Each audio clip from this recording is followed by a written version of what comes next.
open a word in prayer. I'll introduce myself, and we'll say what we're doing and go on from there. Father, in Jesus' name, we come to you. And Lord, just as we sang, Lord, we want to sing your praises all the day long, because every hour of every day, Lord, you've given to us as a gift. And we want to use this next hour, Lord, as a gift back to you, to draw our minds and our hearts towards you, to show that the world that you created points to you, and that your fingerprints, Lord, are all over this world, and we can know you, Lord, through your creation. And so, Lord, we just ask for your presence here in this church tonight, and I thank you for all of your people, Lord, that showed up here on a Wednesday night for your sake, Lord, to hear from you. So we just ask that our hearts are ready, and we just give you our very best. In Jesus' name, amen. So my name is Pastor Bill Schott. I run the Bible department over at Calvary Christian Academy. I actually got some of my former students here. It's remarkable, from years ago. They're like adults and stuff now. And yeah, it does. And we're going to do a 6-week apologetic course here, and the main focus of this apologetic course is going to be, I guess the overall goal would be that you can know that science very much points to the Bible. Despite what our country is doing with getting God out of the schools and teaching evolution and all these things, when you get down to the core of it, you'll see that science clearly points to Genesis in particular. So because God is truth, all the things that God has done, we can discover, and those things will indeed be true. So we're going to take a look at things like the universe, the creation of the universe. We're going to look at some biology, some cosmology. We're going to look at some archaeology. We're going to look at some, we're going to study the reliability of the Bible to show you how that is the most reliable ancient manuscript on the entire planet. And just over the next 6 weeks, we'll cover those various topics. I'm always open for questions at the end, so feel free to write your questions down as we go, and I'll be happy to do my very best with them at the conclusion. How's that sound? All right. Okay. So I'm taking this presentation from a gentleman who he showed me this, and it's kind of a shortened version of what I teach at the school. At the school, we meet 4 hours a week for 6 months. So I mean there's a lot to cover. So I have a huge PowerPoint that I give to them. This is a very nicely condensed version of that'll work perfectly for our 6 or so hours together, and his is fancier and has pictures and things like that, so it's really good. So what he did was he took this theme of the Titanic, and he's basically going to say the Titanic is Darwinism, and it's going to hit an iceberg called truth, and when it hits truth, you'll see that Darwinism, evolution, and all that sinks. Okay, so we just got to discover truth. So now, if you've seen the movie Titanic, how many of you have seen the movie Titanic? It's rather long, correct? It's a rather long movie, and I went with my wife, and I just waited 3 hours for the ship to sink, and she wasn't very much enjoying the whole romance that went on, but I'm like, where's the iceberg, So what we're going to do real quick, for the sake of you guys out there, we're going to do the man's version of the Titanic here.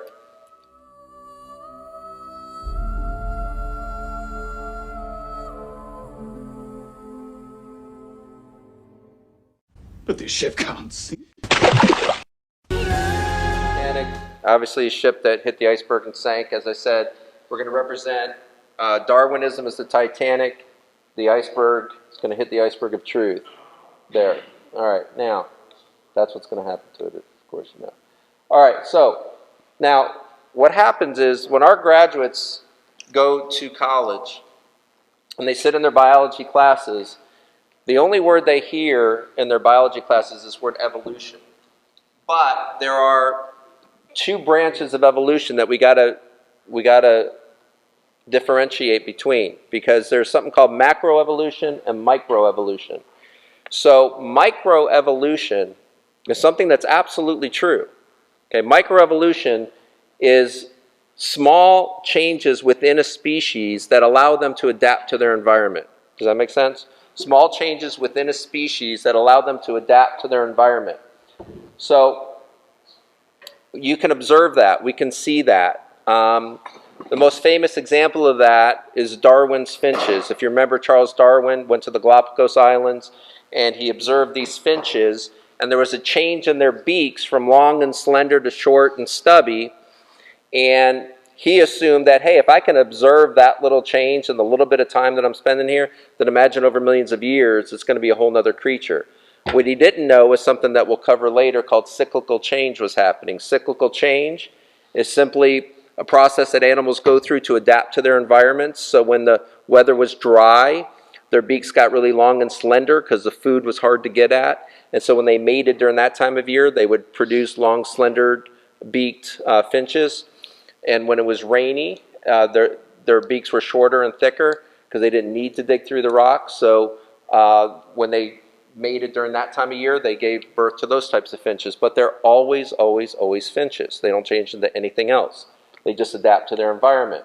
So microevolution is variation that takes place within a species or a kind, and they produce countless observed variations of plants and animals. But it never, ever switches species.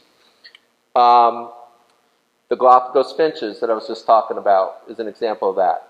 So microevolution is genetic variation that requires no statistically significant increase in functional information. So this simply means this. As we have DNA, and that DNA is a coded program for giving us our features, microevolution are slight variations in those genetic codes that allow for adaptation. You can adapt to your environment. So you'll see, lizards that can change their colors to adapt to their environment. That's knit into their DNA, but they'll never, ever, ever become any other species than that lizard. Okay? So what macroevolution does is it takes this observable microevolution, extrapolates that small variation over millions of years to say it could become something else. But now we have enough information to know that that's absolutely impossible. It doesn't happen. And I'll get into that a little bit more. All right. So is there any questions right now on microevolution? So I want to make sure that we go in baby steps and I got everybody with me as we continue. Is microevolution true or false? It's absolutely true. What happens at the universities is they show the kids microevolution. They'll put examples of microevolution under a microscope, and they'll show the kids, see how these things are changing, these cells are adapting and changing, that's evolution. And they're technically correct, it's evolution. But what do you think the kids are thinking? This is the Darwinian stuff of we used to be apes and now we're humans, and we're observing that under this microscope. We're observing these changes. But all they're observing is microevolution that we know does not become macroevolution. All right. So each year, thousands of papers are published dealing with examples of microevolution and variation. We get that all the time, but very rarely do they call it micro. They just call it what? Evolution. So the assumption is that it's macro that they're observing. Okay? Happens all the time. I'm sure it happened in universities today. So the first mistake that we got to clear up is this. Christians will often say, evolution is rubbish, evolution is false, you got to be silly to believe in evolution. That's only half true. Why? Because microevolution that they're actually looking at is absolutely true, right? It's just, you can't extrapolate that small change out to millions of years and think that the macroevolution is going to happen, okay? Good enough so far? All right. Okay. So macroevolution is the theory that all living things we observe today evolved from simpler forms over billions of years. It's the molecules to man hypothesis, or as Dr. Norman Geisler likes to call it, it's the goo to you via the zoo. All right, so we started off as goo, and now you're you, and because you went through the whole zoo for that, all right? Okay. So what are the examples of it? I put all the examples there at the bottom of the screen if you want to go through those. Okay. All right, if there's none, macroevolution has never ever been observed. All right, So macroevolution is genetic change that requires a statistically significant increase in functional information. You'd have to add tons of information to DNA to have macroevolution ever be possible. Either this week or next week, I'm going to show you, if we can work out the sound for sure, because there's a guy that studied whale evolution and the theory that they came from wolves, that wolves actually became whales. And the theory is that these wolves started finding food in the water, so they would go into the water to get food, and their paws turned into fins. That's literally their theory.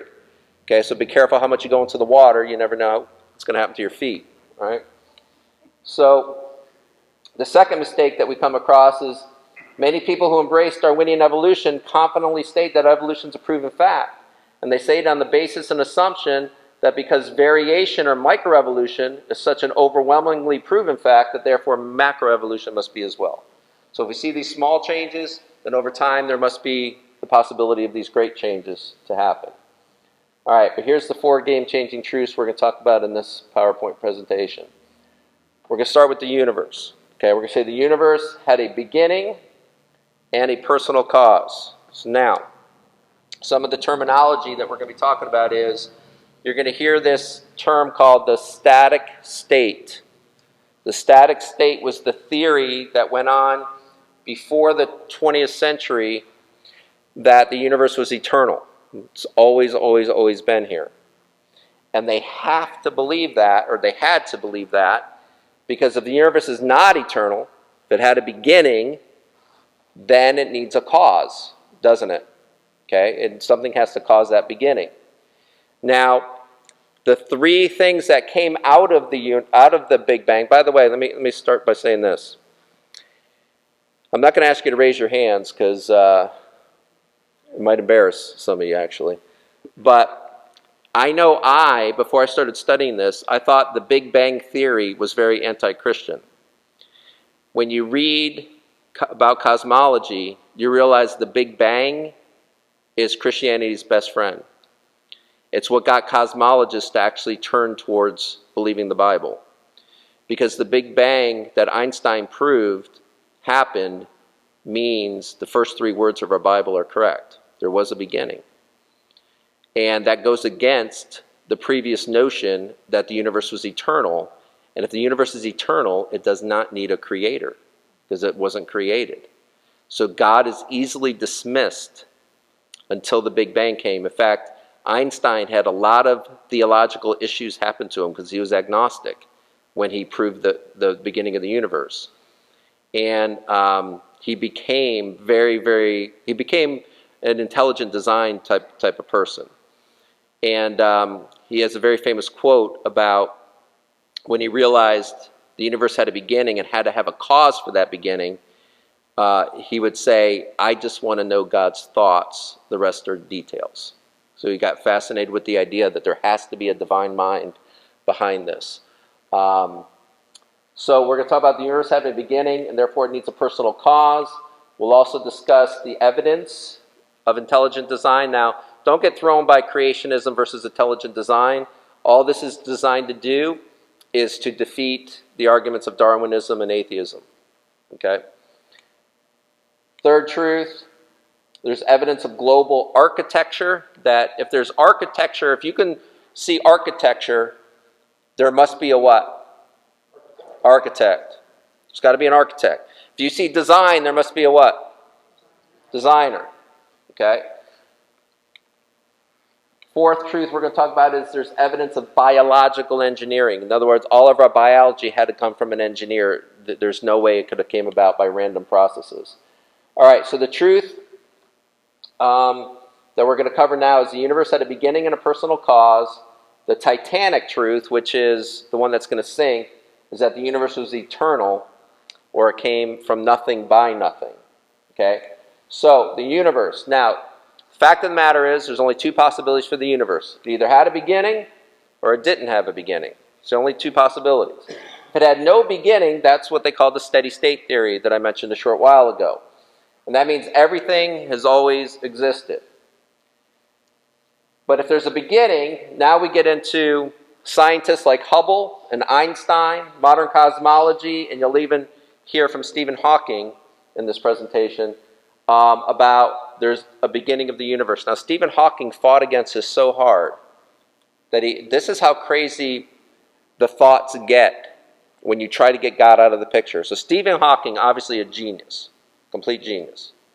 Now, he said in real time, the universe had a beginning. It's just a confession. In the time that we live in and we observe, the universe had a beginning. But he says, but maybe there's imaginary time.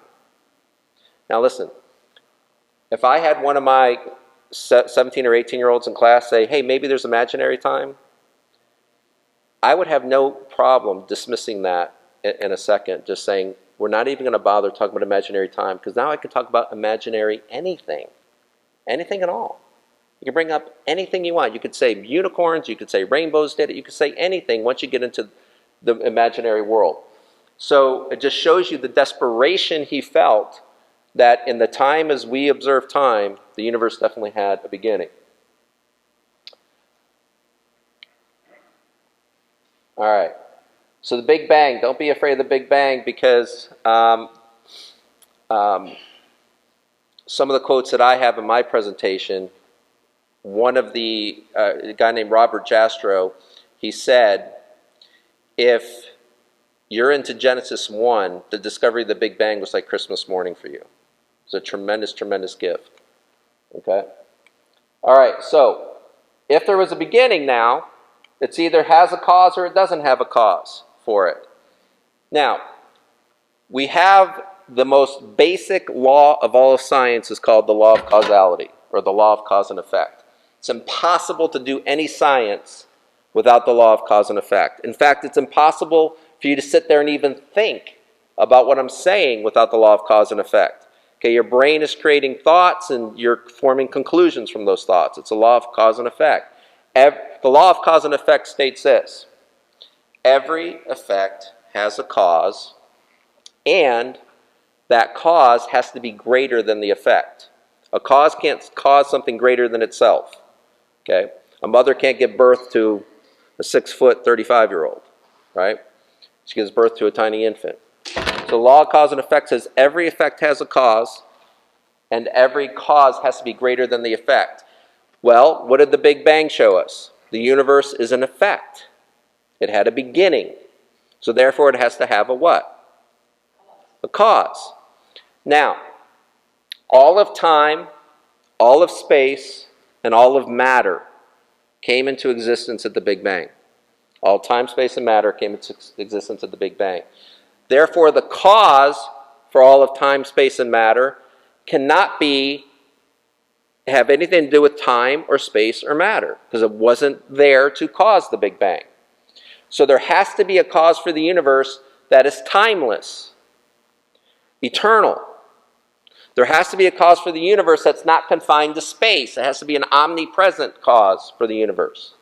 There has to be a cause for the universe that's not consisting of matter. It has to be like spirit. Sound like anybody you know? Okay? It just happens to be the exact description we get of God, isn't it? In other words, when Moses starts telling us about God, he has no idea his description is fitting perfectly into a scientific necessity for the cause of the universe. It becomes scientifically necessary that God fits these descriptions that Moses gives us of God. In fact, God fits this description of the cause so perfectly that St. Thomas Aquinas was one of the most brilliant people that ever lived. He wrote a book called Theologica, which is so thick that you just use it as a step stool. You would never read through it. It's thousands and thousands of pages. So he wrote something called Summa Theologica, which is Latin for the summary of Theologica. So then you read the summary, but that's a couple thousand pages. So I have what's called the Summa of the Summa, the summary of his theological book, and that's pushing 600 pages. Okay?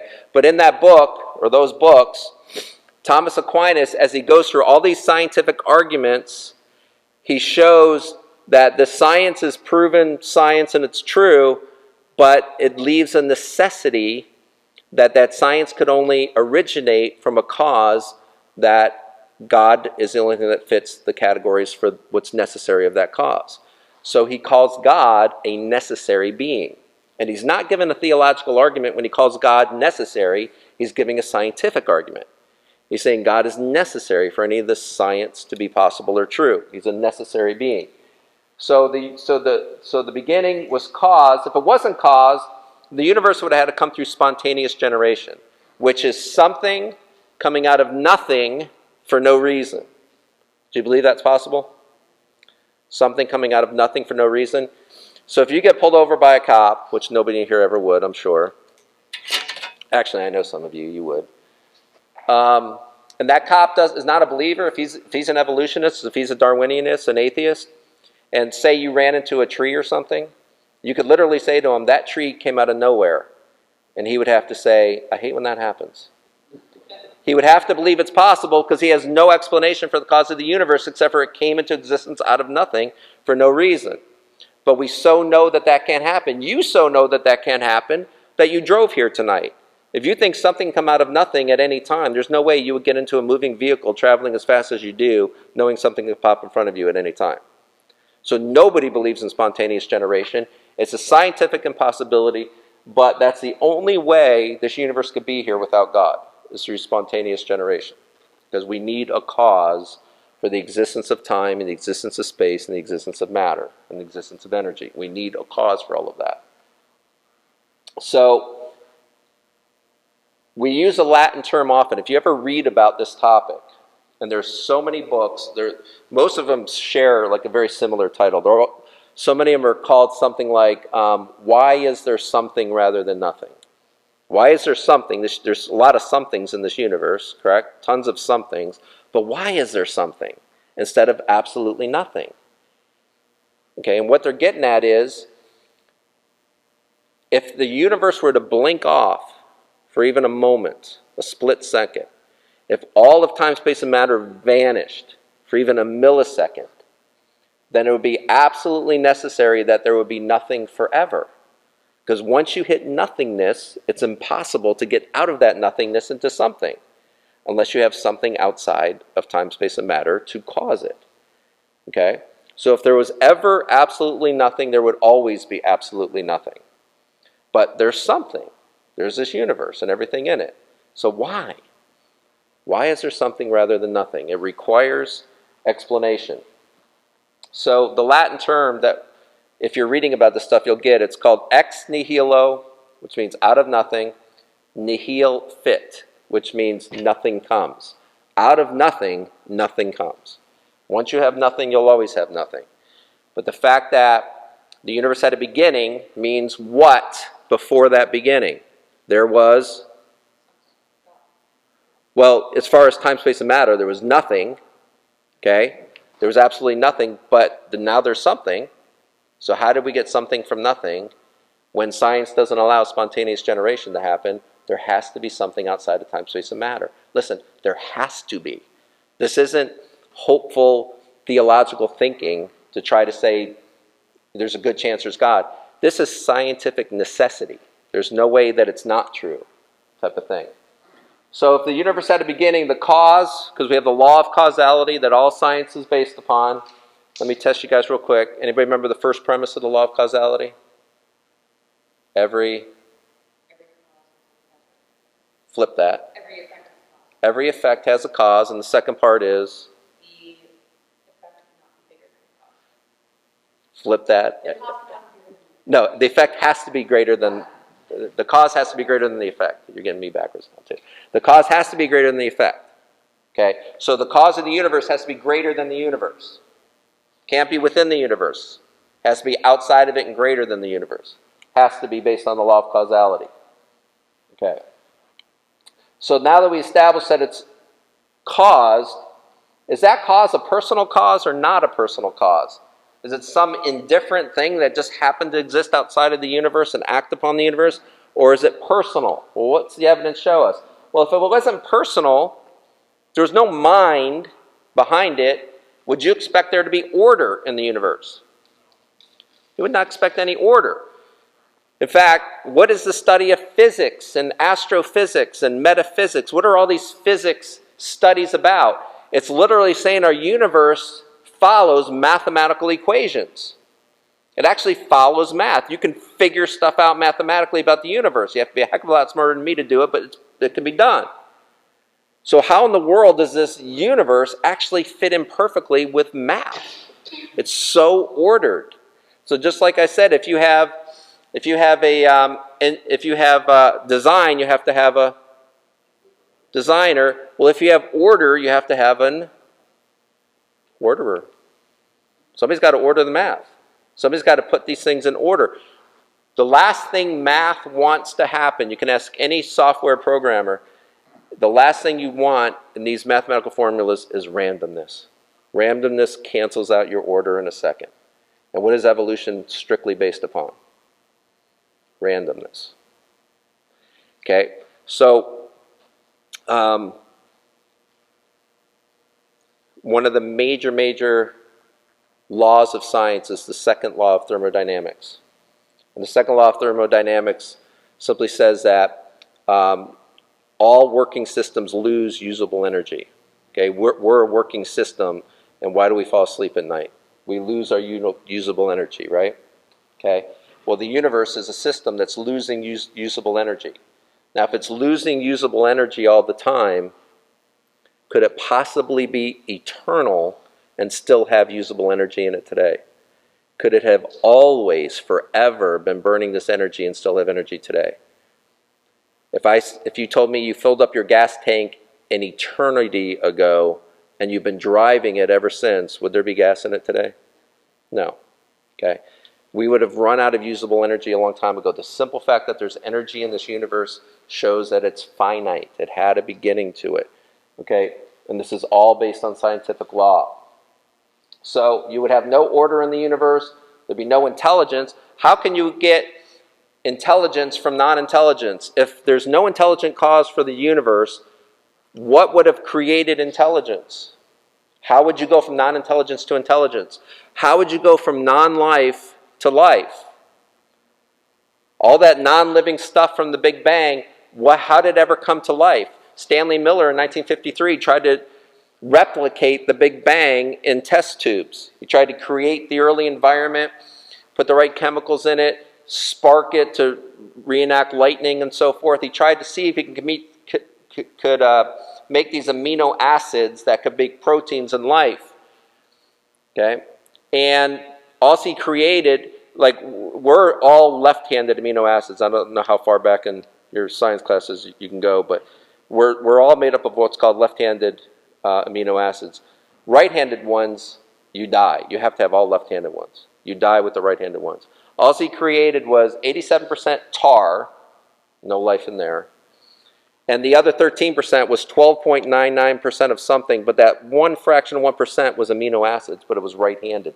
The only thing Stanley Miller accomplished was creating a tiny bit of death. That's all he did. Tiny bit of death. It's like God mocking him. Okay?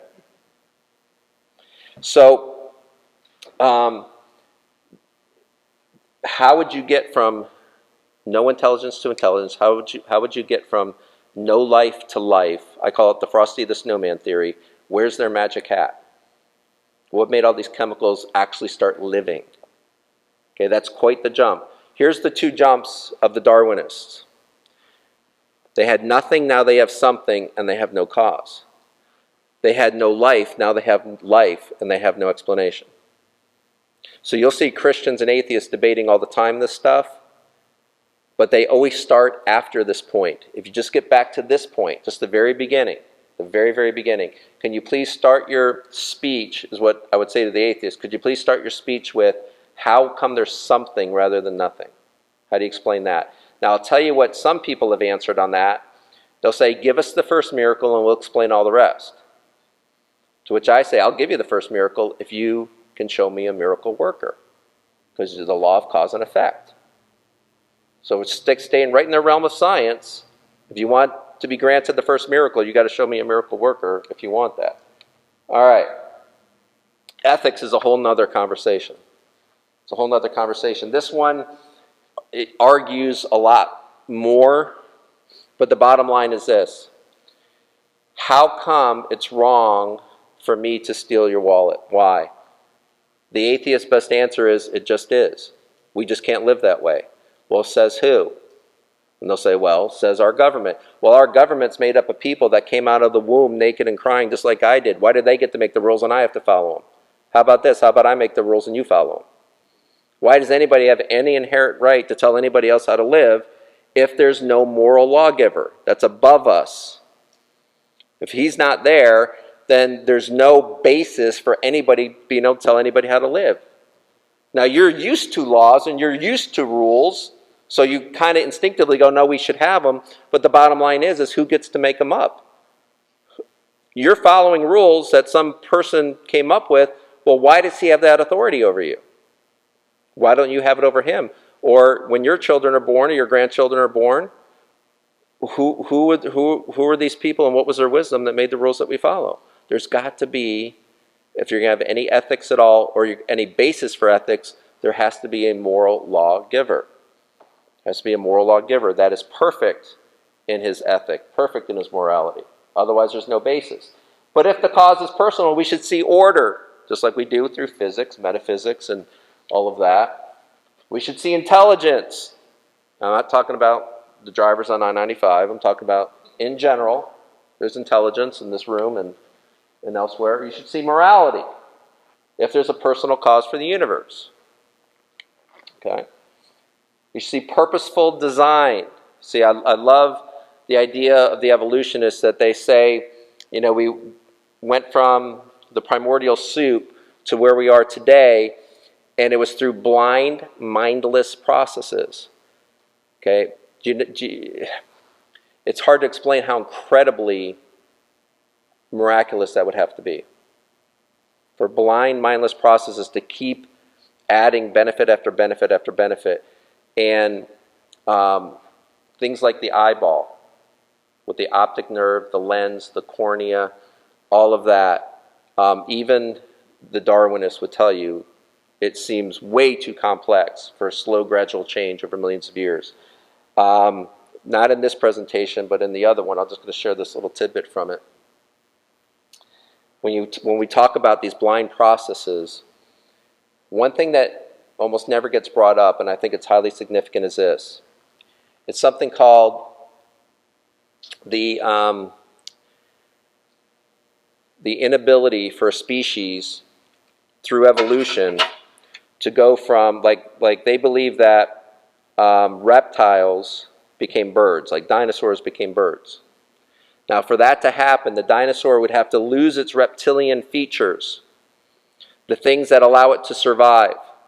It would have to gradually lose those, and before it could grow feathers and actually fly, and those millions of years that would take, they would easily go extinct through predators.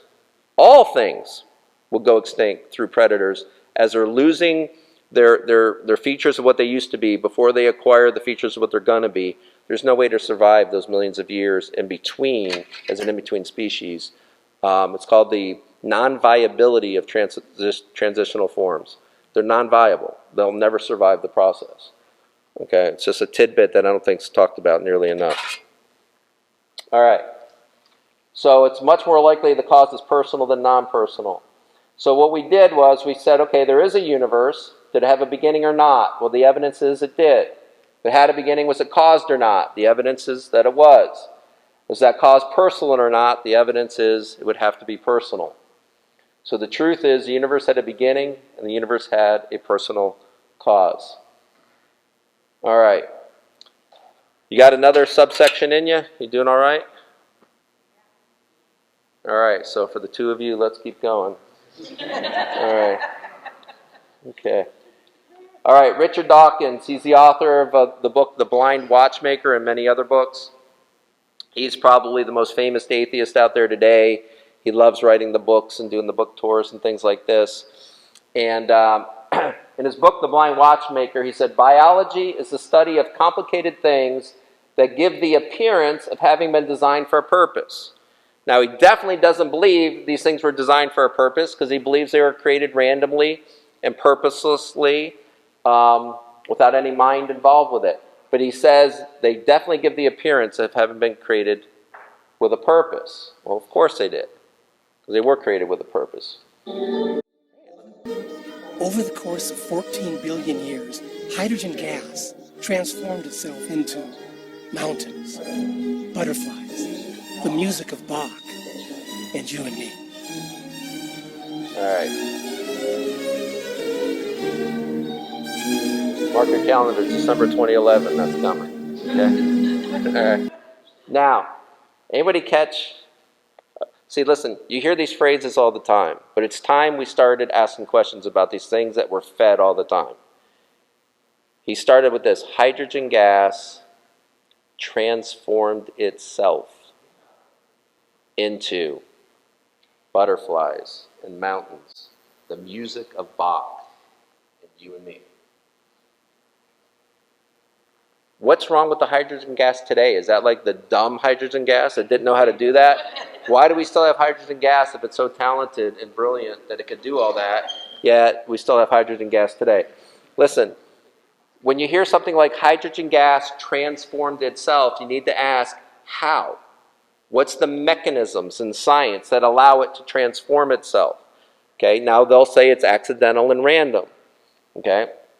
It's accidental and random, but we're going to talk more about that stuff as we go.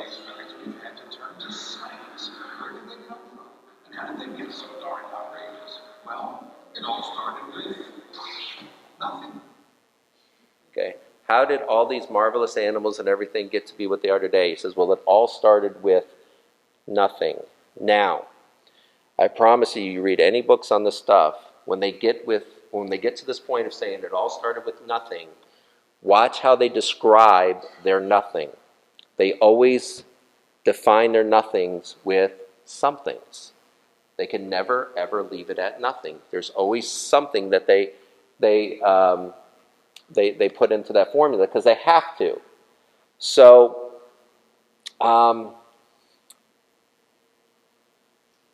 one guy said this.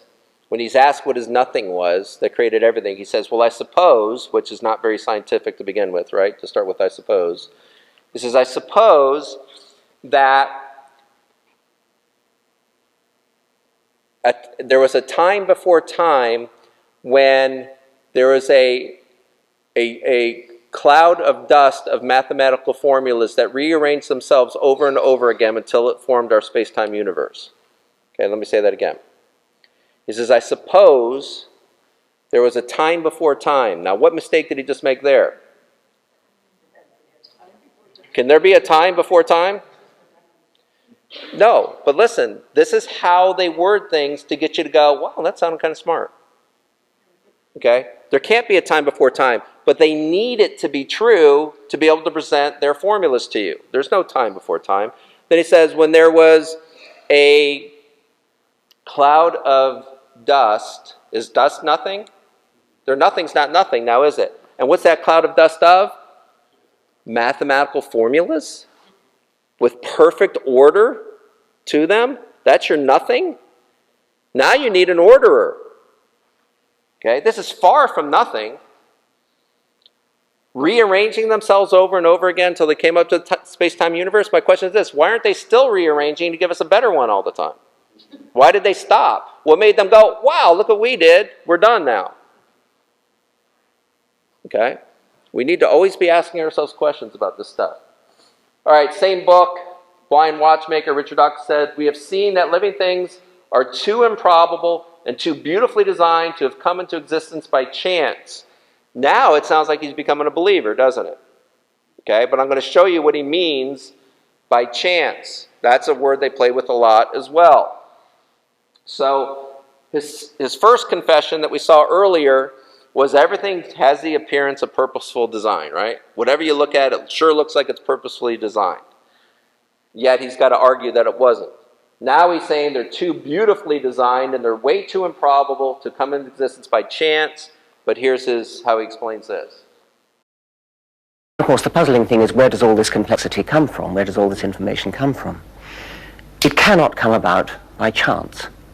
It's absolutely inconceivable that you could get something as complicated as a bird and as well designed as a bird or a human or a hedgehog coming about by chance. That's absolutely out. Because to get from nothing, from no complexity, no information, to the extreme complexity of a modern living thing in one step of chance couldn't possibly happen. That would be like throwing a dice 1,000 times and getting a 6 every single time. It's out of the question. But if you allow a little bit of luck in any one generation, and then a little bit of luck in the next generation, a little bit of luck in the next generation, by cumulatively adding this luck step by step by step by step, you can work from any degree of simplicity to any degree of complexity. All you need is enough time. So where's it come from? It's come from the gradual, incremental process of evolution by natural selection.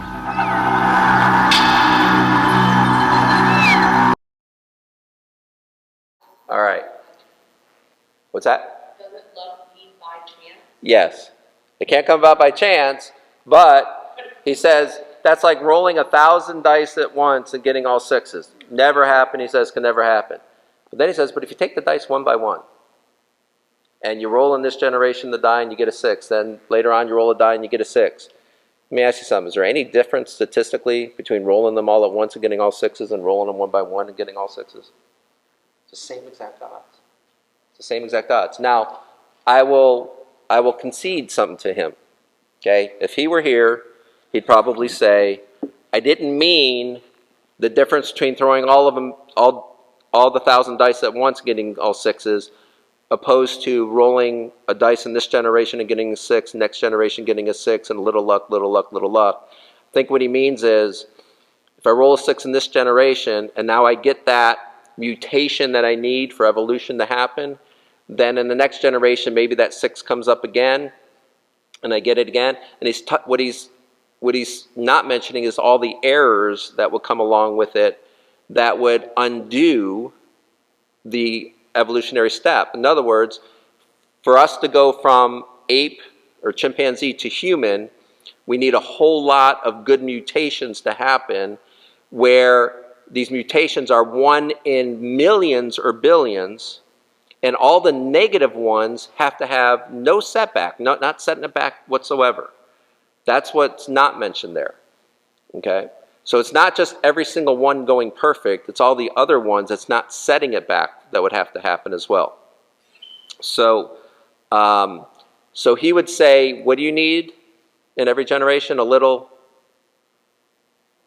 So I dedicated a song to him.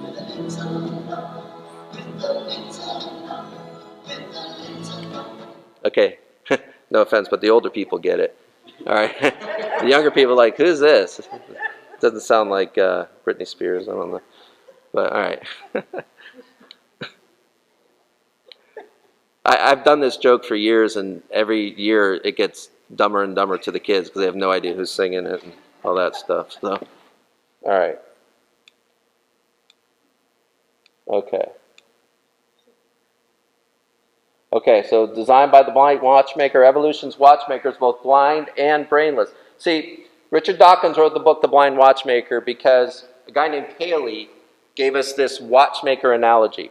He said, if you're walking through the forest and you find a watch there, you're not going to say, look what the wind and the rain and the erosion created. Right? Why do you know that the weather didn't create the watch? Because there's design. Right? That design doesn't allow for nature to have created it, right? It's too purposeful. It's too well designed. So he said, if there's a watch, there has to be a watchmaker. So Paley's saying, look at all the design. There's got to be a designer. Well, Richard Dawkins trying to refute that by saying, if there's a watchmaker, it's evolution, and therefore it's a blind watchmaker, because evolution, there's no brain behind it, remember? So you have to always remember, the theory of evolution is that there's no intelligence involved whatsoever, because where's the intelligence coming from, right? There has to be, it's non-intelligent design. No intelligence whatsoever. So when even Stanley Miller tried to recreate the beginning of the universe through his test tubes, let's say a little man jumped out. And he's like, look, I created life in this little man. Why does that still not prove evolution? Because he used intelligence. Every experiment done on evolution cancels itself out because the scientists have to use intelligence to make it work, And what are they trying to prove? A theory that had no intelligence to it. Okay? So it automatically defaults because they're not able to do it in a non-intelligent way. Does that make sense? All right. All right, so in a TED Talk, Stephen Larson, amazing guy to listen to. He's got a lot out on social media. He's a biologist and engineer. In a TED Talk called Life's Complex Interacting Molecular Machines Appear to be Built by an Engineer, he said this. He said, when I look through a microscope at a humble bacterium, so the simplest form of life, it's humble bacterium, I still wonder how it really works. Because the mechanical watch that is life, so he's kind of using Paley's watch example, the mechanical watch that is life is not like any watch we've ever built. It is biological gears and springs, but they fill rooms and buildings and cities of a vast microscope landscape that's bustling with activity. On the one hand, it's extremely well organized, but on the other hand, the sheer scale of all this unfamiliar, well-organized stuff that happens in there makes me feel like I've stumbled onto an alternate landscape of technology that's built by an engineer 1,000,000 times smarter than me. Listen, a bacterium, a humble bacterium. He says when you study a bacterium, it's like stumbling upon this mechanical landscape of gears, but it's like little cities of activity in there. It's not just it's cities of activity going on in there that makes me feel like I've stumbled onto an alternate landscape of technology built by an engineer 1,000,000 times smarter than me. You know why? Because he did stumble onto that. He did. Now, Stephen Larson is a believer. He does a lot of great work with science and the Bible, if you look him up. So the biggest evidence for a designer is information. If you find information in design, it's very hard to attribute that to randomness. Information is very, very hard argument to make. You contribute that to randomness. So when you look at blueprints for a building, you know that has to come from an engineer or an architect. Okay, so this is going to be our DNA talk, and probably best to stop now, do some Q&A, and we'll pick it up with DNA next week. Does that sound good? Okay, that was unanimous, so yeah, okay. All right. Okay. All right, questions? Danny? So, when they test how old the fossils are and all that stuff, right, they said they're millions and millions of years ago, right? But that testing can only go back like 50,000 years.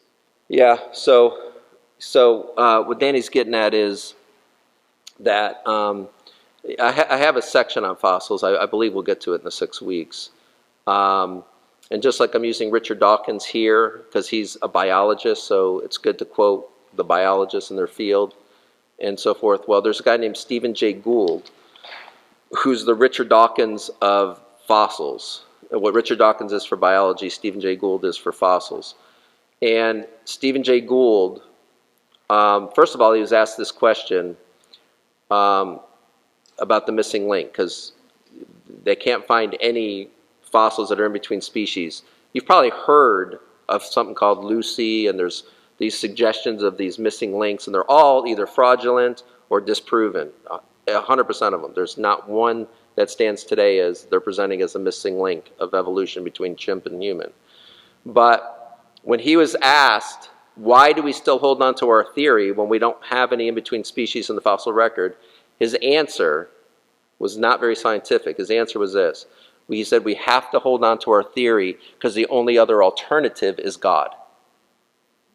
So now it's a religious argument. It's not even a scientific argument. Okay? So now when you study the fossil record, Stephen Jay Gould said there's 2 things that appear in the fossil record that are completely inconsistent with Darwinian evolution. And those 2 things, he said, at first it's called sudden appearance. So when they date these fossils back to when they take every single species and go to its oldest fossil, it all dates back to what they call the Cambrian period. So all these different life forms seem to have started in the same time period, which does not fit Darwinian evolution of slow gradual change over millions of years. You should see new life forms being millions of years older than other ones if Darwinian evolution were true. If creationism's true, as you know from Genesis 1, you should see life forms coming into existence around the same time, within the same week, right? Okay, so they all date, all these different species date, their oldest fossils date to the same period of time. That's why they call it the Cambrian explosion, or biology's Big Bang, they call it. Okay, that all just seem to come, all these species come into existence at the same time. It's called sudden appearance. He said that's very inconsistent with Darwinian evolution. The second thing that's very inconsistent with Darwinian evolution in the fossil record is called, let's see, sudden appearance and stasis. 2 syllables, I couldn't think. Stasis. Stasis means if you get to the very oldest fossils in the fossil record, and then you take them throughout their existence and you look at when they became extinct, there's little to no change in their biological structure. So they leave the fossil record much the same way they came into it, with no directional change towards evolution.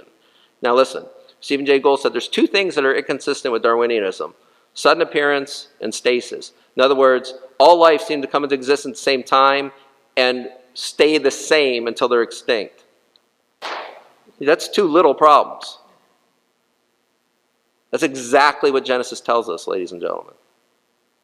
Okay, it's totally against Darwinian evolution. So why do they stick with their theory?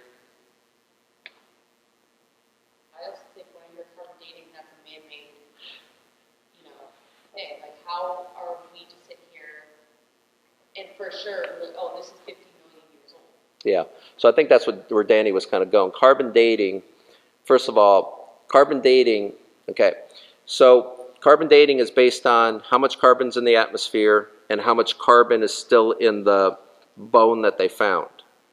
Okay, so they know the half-life of carbon, so they know how fast carbon decays. So based on how much carbon's in the atmosphere and how much is still in the bone, they can track how old that bone is.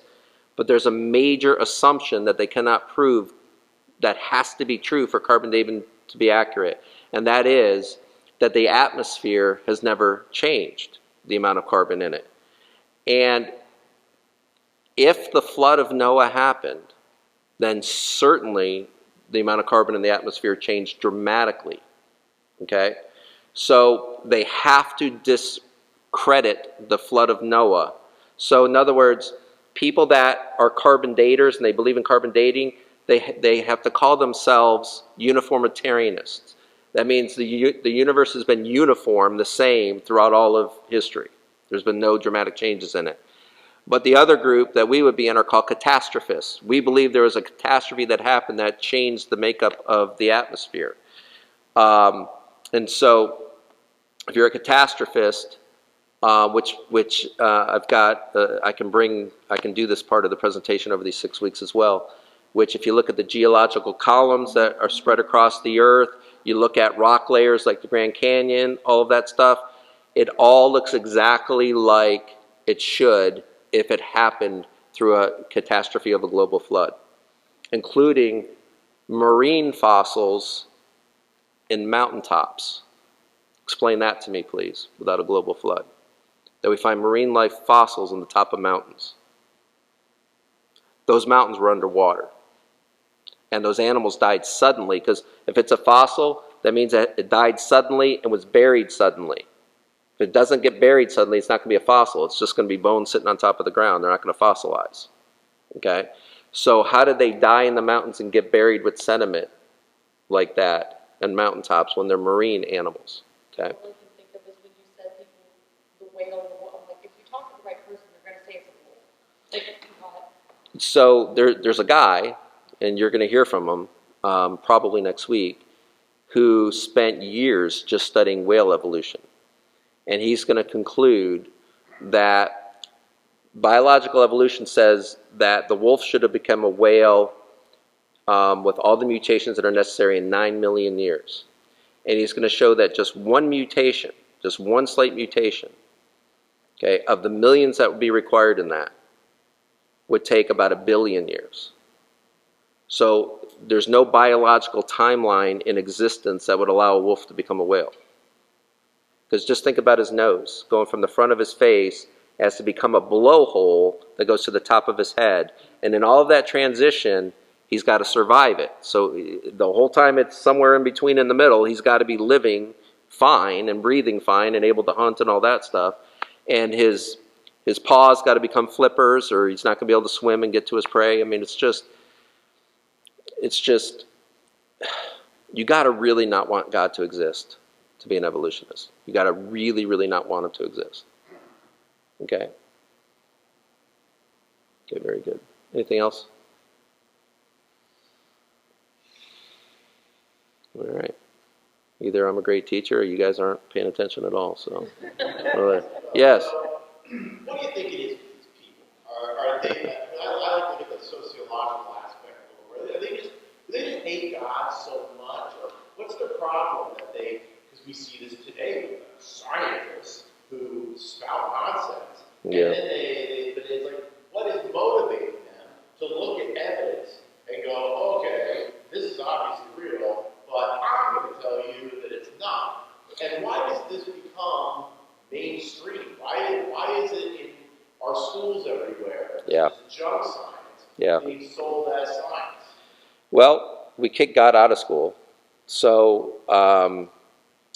you know, they call it the theory of evolution. And whenever you start a title with theory, you should be asking, what are the competing theories then? Okay, so if you don't know it to be a fact, then what are the competing theories? And especially at a university level, universities are supposed to be about the sharing of ideas. And our universities are not that anymore. In fact, virtually all of my thoughts and ideas are not even welcomed in the public universities anymore. So, you know, I have kids all the time ask me to write them letters of recommendation for college. I write like 20 or 30 of them a year. And I tell them now, I'll write it for you, but I want you to know that I don't necessarily recommend you go. And you guys that have me as a teacher, you never heard me say that before. But the universities are so bad. And I say that, but mind you, they're no longer just attacking 18 to 22-year-olds. They have jumped all the way down to kindergarten. And they're starting to teach very anti-God things in kindergarten. So now, when I address our parents at our school, I tell them, public school should not be an option for families anymore. They should not be an option. You got to find a way to homeschool. You got to find grants or financial aid or something. You got to get your kids out of the public, because if they have to go to public school, then you've got to find time every day to find out what they learn to be ready to unteach it or to teach it in a correct way, because they're being poisoned. And it's very intentional, and it's very bad.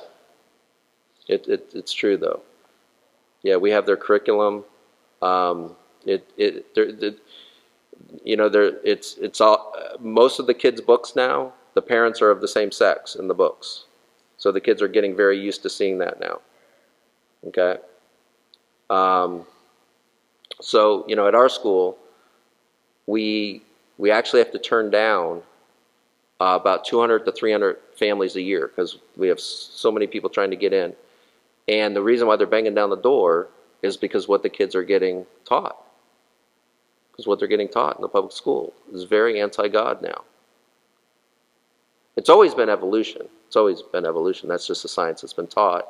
Because what's the other, you know, they can't teach creationism in the public schools. So it's a real issue. It's a real issue. And I think pride has a lot to do with it also. Just when, you know, you write these books and do all that, you just don't want to hear, you know, that what's made you a millionaire as an author isn't, you know, true. So, and if Richard Dawkins' latest book, it's called The God Delusion. I think it's the first paragraph of the second chapter. It'd be very hard for you to even read it without cringing. The things that he calls God, the God of the Bible in there. It's just, I can't even imagine when he faces God, what'll happen. So when Richard Dawkins was asked, hey, if God is real and you face him one day, what would you say to him? With all the books you've written, the millions of dollars you made opposing him, If you end up facing him one day, what would you say to him? And he actually quoted Bertrand Russell when Bertrand Russell was asked the same question. And he said, I would say to him, sir, why did you take such pains to hide yourself? Now, in the beginning was the Word was with God, the Word was God, and that Word became flesh and dwelt amongst us. That's not a very good job of hiding yourself. He's been the subject of the best-selling book every single year for the last 2,000 years. His fingerprints are all over creation. We're going to see that week after week in here. What I tell our students is, if you walk away from the faith in college, it's only going to be because you wanted to, not because you got any sort of arguments that are going to overcome the arguments that we see here. It's just that you wanted to walk away. I don't know if you guys ever heard Christopher Hitchens talk. Christopher Hitchens is a nastier version of Richard Dawkins. He's just very offensive in his antagonism. He died of cancer a few years back. But Christopher Hitchens said, somebody asked him, why don't you want God to be true? And he said, because he would mess up my sex life. That was his reason. These are the reasons. So, all right. Anything else? Okay. Can I pray for you? And Father, in Jesus' name, we come to you, Lord, and I thank you for this group, Lord, and I thank you for just the every time we discover something, Lord, and how we can find you through that. And so, Lord, I pray that just in our daily time in your word, our daily prayer lives, Lord, especially those tender moments like when we take communion, Lord, that just the witness of the Holy Spirit within us would be the testimony to the world that you're real. Lord, we pray that we would be that letter written on hearts that communicates to the world that you're alive and active and you care. So I thank you for this group that shows up on Wednesday nights and seeks you out, and pray, Lord, that you would bless them and keep them and just help us, Lord, to serve you well tomorrow and every day after.